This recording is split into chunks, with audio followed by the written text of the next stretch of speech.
মানুষ মানুষের জন্যে ভূপেন হাজারিকার এই গানের লাইনগুলো অনেকেরই মনে আছে। বাস্তবেও এখনও সমাজে ভালো মানুষ আছে তা আরেকবার প্রমাণ করে দিলেন সুজিত সরকার নামে এক অটো চালক। তার অটো করে এক মহিলা ধলেশ্বর থেকে এনআইটি যাওয়ার পথে মহিলার ব্যাগ ফেলে রেখে বাড়ি চলে যায়। কিন্তু অটো চালক সুজিত বাবু হঠাৎ দেখতে পায় একটি ব্যাগ পড়ে আছে সিটের উপর। তাই কোনো কিছু চিন্তা না করে সোজা পূর্ব থানায় নিয়ে এসে ওই ব্যক্তি এবং সততার প্রমাণ দিয়ে জমা দেয় থানা কর্তৃপক্ষের কাছে। তারপর থানা কর্তৃপক্ষ ওই মহিলাকে খবর দিয়ে পূর্ব আগরতলা থানায় নিয়ে আসে। মহিলার ব্যাগের মধ্যে প্রায় ৩ লক্ষ টাকার স্বর্ণালংকার ছিল। আগরতলা পূর্ব থানার হস্তক্ষেপে এই মহিলাকে স্বর্ণালংকারের সহ ব্যাগটি ফেরত দেয়। সেই বিষয় নিয়েই আজ পূর্ব থানার পুলিশ সুজিত সরকার ও তার স্ত্রীকে সংবর্ধনা প্রদান করে, পাশাপাশি হারিয়ে যাওয়া জিনিস মহিলার হাতে তুলে দেন। না পাওয়ার ধন ফিরে পেয়ে মহিলা খুশিতে আত্মহারা।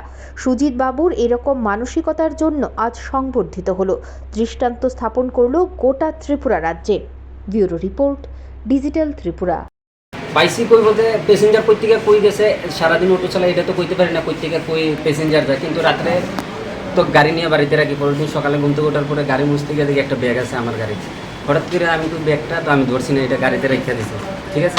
রাখার পরে আমি কই যার ব্যাগটা, আমি অটো চালাইতে গেলে স্ট্যান্ডে খোঁজ করুন, জিগাইমু 3-4জন ড্রাইভারের যে ব্যাগ কেউ ফালাইছেনি বা কেউ খোঁজ করছেন। এরকম করে সারাদিন রাত্রে আমার কাছে রাখতে সেটা দেখি যে কেউ খোঁজ করছে না। তো আমি রাত্রে 10টার সময় সিদ্ধান্ত নিয়েছি যে আমি এটি থানাতে জমা দিই, বা আমার বাড়িতে কইছিলাম দুপুরবেলা কইছি থানাতে দিয়ে আইব। ব্যাগটা কি অটোর পিছনে ছিল? হ্যাঁ, অটোর পিছনে ডিক্কিতে ছিল। খুলে দেখেছিলেন ব্যাগটা? না না, ডিক্কি তো খোলনের মতো কিছু নেই, পিছনে তো অটোর পিছনে তো ডিক্কি আছে। আমি তো ব্যাগটা খুলেছেন না? না না, ব্যাগ আমি খুলছি না। যা আছে পুরো হ্যান্ডওভার? হ্যাঁ হ্যাঁ, যা আছে সব হ্যান্ড ওভার করেছি, তার যা যা জিনিস আছে সবই আছে। আপনার নামটা? আমার নাম সুজিত সরকার, বাড়ি জায়গাটা? আড়ালিয়া শান্তিবাড়ি। আচ্ছা, আপনার ম্যাডাম কি বললো? নামটা কি বলছেন? সুজিত সরকার। আচ্ছা, আপনার ম্যাডাম কি বললো? ম্যাডামে তো আমি ম্যাডামের দুপুরবেলা শেয়ার করছিলাম, কইছে যে এটা তুমি আগে গাড়িতে রেখে দেখো কেউ খুঁজ করেনি, এর আগেরটা অযুত কোনো খুঁজ করছে বা তুমি নিয়ে দিতে পারছো, অক্ষণ একটা দেখো তুমি পাও না। তারপরে রাত্রে 10টার সময় সিদ্ধান্ত নিলাম যে এই জিনিসটি দেওয়া যায়। জামা কাপড়ই হোক, ব্যাগই হোক আর যাই হোক, আমার কোনো কিছু, আমার এই নেওয়ানোর কোনো ইয়েই নেই, আমার দরকার নেই। আচ্ছা, আপনার বগুড়ে পুলিশ প্রশাসনে কি কি বলবেন? পুলিশ প্রশাসন তো রাত্রে আওয়ানোর পরে আমার কইছে ভালো, মানে কইছে গুড বয়, তারপরে কইছে একটা কিছু একটা আইলে পরে দেখা করার পরে একটা কিছু কই। তাদের এই কাজটা আগে আপনি কি বলবেন? সব তারা কাজকর্ম। আমি আরেকটা জিনিস কইতে চাই আপনাদের কাছে, যে রাজ্যবাসী মানে ত্রিপুরা রাজ্যবাসীর কাছে, দেশের কথা তো বললে অনেকটা, ত্রিপুরা রাজ্যবাসীর কাছে কইতে চাই যে এরকম যদি সবাই যদি এইরকম কাজ করতে পারে তাহলে আমার কাছে ভালো লাগবে, মানে আমার কাছে ভালো লাগবে আর সবাই যদি এই কাজটা করতে পারে। সবাই তো গোল্ড জিনিসটা কেউ কিন্তু কেউ পাইলে দিত না, যেহেতু তো 3 লাখ 3.5 লাখ টাকা জিনিসটা কইছে। কিন্তু আমার হিসাবে প্রতিটা মানুষ যদি এরকম ঠিক হয় তাহলে আমার কাছে ভালো লাগবে, এটাই আমার পাওনা, আর আমার কিছু লাগবে। মানে স্বামীকামকে যখন শুনছি তখন থেকে আমার খুব ইয়ে লাগে, এরকম মানুষ মানে এখনো আসতে পুলিশ প্রশাসনে বলতে আপনার কি মানে কি মেসেজ থাকবে, আপনার কি বলবেন? এসব মানে কীও করুন, তারাও তো অনেক ইয়ে করছে, আমরা জানাই গেছিলাম কিংবা তারা চেষ্টা করছে, তারাও যদিও মানে এরকম একটা ইয়ে করে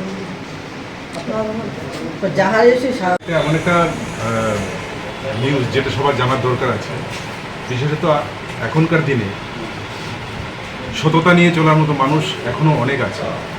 আমরা এই বিষয়টাকে এই গত 15 তারিখে রাত্রিবেলা সুতপা সাহা নামে একজন মহিলা ধলেশ্বর থেকে একটি অটো ভাড়া নিয়ে উনি এনআইটিতে যান জেনারেল। তো অ্যাজ ওয়েল এজ আমরা যেভাবে যাই, আমরা তো আর কখনো অটোর নাম্বারও দেখে রাখি না বা ড্রাইভারের পরিচিতিও জানতে চাই না। তো উনি চলার পথে উনি যখন ওনার স্টেশন মানে এনআইটিতে উনি পৌঁছার পর উনি অটো ছেড়ে দেন, কিন্তু উনি ভুলে ওনার ব্যাগটা ফেলে যান গাড়িতে, অটোর মধ্যে। ওই ব্যাগের মধ্যে এখানে এই সব সোনার জিনিসগুলি ছিল, বাজার মূল্য 3 লক্ষ টাকার মতো হবেই, আর মানে নিশ্চিন্ত। কিন্তু এই অটো ড্রাইভার সুজিত সরকার সততার সঙ্গে এই জিনিসগুলি এনে পূর্ব থানায় জমা দিয়ে সমস্ত ঘটনার বিবরণ এবং বিস্তারিত আমাদেরকে জানিয়ে যায়, যাতে আমরা এই জিনিসগুলি মানে সুদীপার সাহায্যে ওনাকে খুঁজে বার করে ওনার কাছে ঠিক মতন পৌঁছানো। তো আমরা আপনাদেরকে এটাই জানাতে চাই যে সৎ মানসিকতা নিয়ে হয়তো উনি অটো চালান, কিন্তু আর্থিক অবনটন থাকতেই পারে, কিন্তু তার মধ্যেও সততা একটা জিনিস, এটা ওনার মধ্যে আমরা দেখতে পাই। যেটা সবাই জানার দরকারও আছে, এটা থেকে অনেক কিছু শেখারও আছে, তাই এটা আপনাদের কাছে বলা।